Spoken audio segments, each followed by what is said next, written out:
Today we are celebrating a pretty cool feast day in the church, which happens on November 9th every year. So it's not every year that we get to celebrate it together on a Sunday, but this year we do. It is the feast of the dedication of the Lateran Basilica in Rome, like the Basilica of St. John Lateran. And this church, St. John Lateran, it's the most important church in the world. It's the Pope's church. A lot of people, when they think about the Pope's church, they think about St. Peter's, right, in the Vatican. They think of Michelangelo's famous dome and the beautiful pictures they've seen of that church.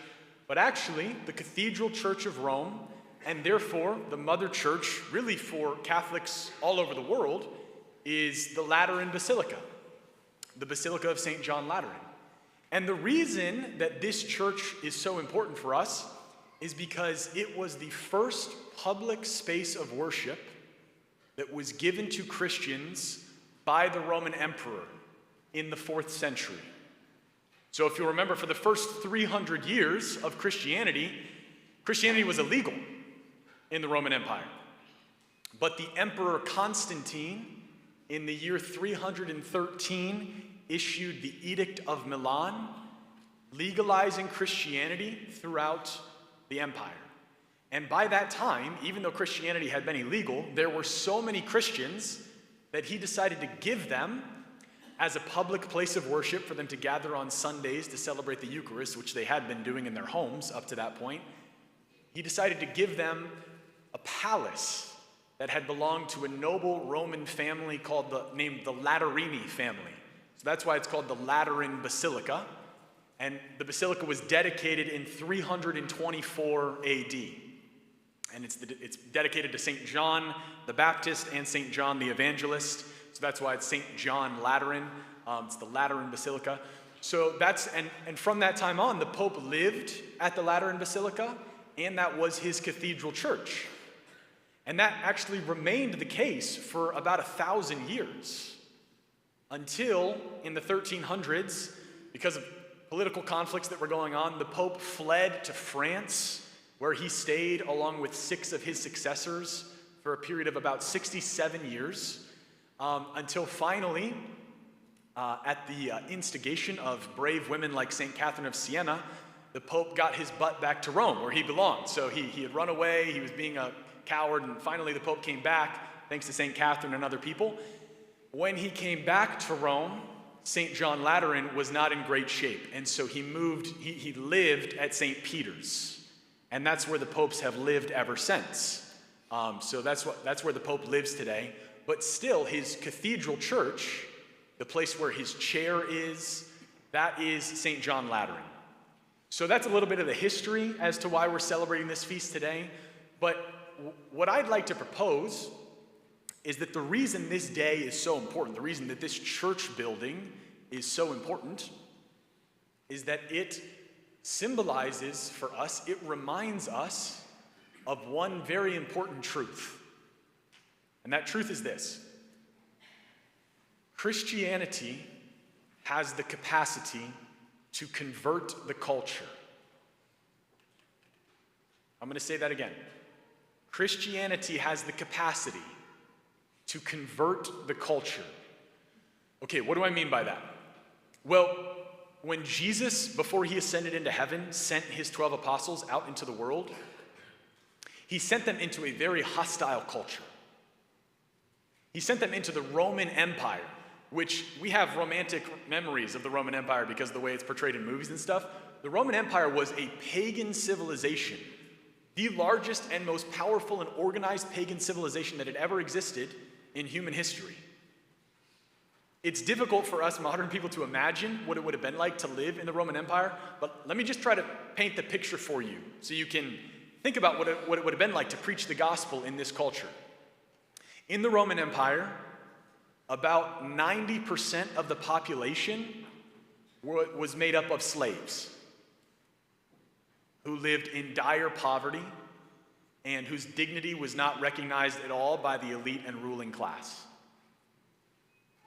In the Roman Empire, if you had a baby, a child, whom you did not want, you could leave it out on the street and expose it to the elements so that it would die with no legal repercussions. That's something that people did all the time. In the Roman Empire, if you were a married man, you did not have to be faithful to your wife, nor did you have to remain married to her. You could divorce her and marry a new woman easily, no problem. And you had pretty much absolute authority over all of the children and slaves in your household, and you could treat them pretty much however you wanted. In the Roman Empire, polytheistic paganism imbued every aspect of society. This is so difficult for us to imagine, but economics and politics and business and your family life was full of rituals by which you tried to appease the pagan gods whom you were constantly afraid of. And in the Roman Empire, the god whom you feared more than anyone else was the emperor himself. And you worshiped the emperor. And the reason you worshiped the emperor and regarded him as a god was very simple. It was because he had the power to kill you if he wanted to.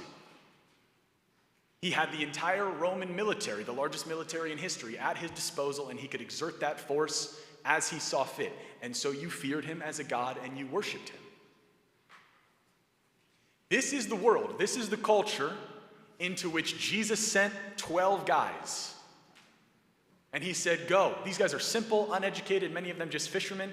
And he said, I want you to go into this culture and transform it and convert it and conquer it and transform it from a civilization of paganism into a civilization of love, to build my kingdom here in this empire. That's crazy. Okay, but what's even more crazy is the fact that they did it. They did it. I mean, they were so successful, think about this, that by the year 313, there were enough Christians living in Rome, even though it was illegal to be a Christian and you could be killed for being a Christian, that Constantine saw that it was politically advantageous to legalize Christianity and to give them a public space of worship in St. John Lateran. That's what we're celebrating today. It worked. The apostles transformed the culture in such a way that 50 years after the Lateran Basilica was dedicated in the year 381, the Emperor Theodosius made Christianity the official religion of the Roman Empire. It had been transformed from a pagan civilization into a Christian civilization. The apostles did it. But truly, what I think is even more crazy than the fact that they did it is the way that they did it, okay? Because this is the thing, like the apostles did not conquer Rome through military violence or force. This is what other, religions have done throughout history. Like, for example, Islam. Islam, when it came onto the scene in the 8th century, it too spread rapidly throughout the world and converted many nations to Islam, but the first Muslims did that through military conquest. That's not how Christianity spread. Let me tell you how Christianity spread. Let me tell you what the first Christians did in order to transform the Roman culture. They did things like they started caring for the poor and the slaves, treating them with dignity. They did things like when they would see children exposed on the street to the elements, they would go and adopt them and take them into their homes and raise them. The first Christians, the Christian men, they would not take multiple wives, and they wouldn't divorce their wives. They would stay faithful to one woman for their entire life, and they'd serve her. They wouldn't abuse her or use her, but they treated her with respect. The first Christians, they didn't participate in the pagan rituals because they knew that these pagan gods that all the Romans were afraid of actually were just idols that didn't have any real power because there's only one God. And perhaps what made the Christians most powerful, what they did that was more radical than anything else, is that they refused to worship the emperor because they were not afraid of the emperor. And the reason that they were not afraid of the emperor is because they were not afraid of death.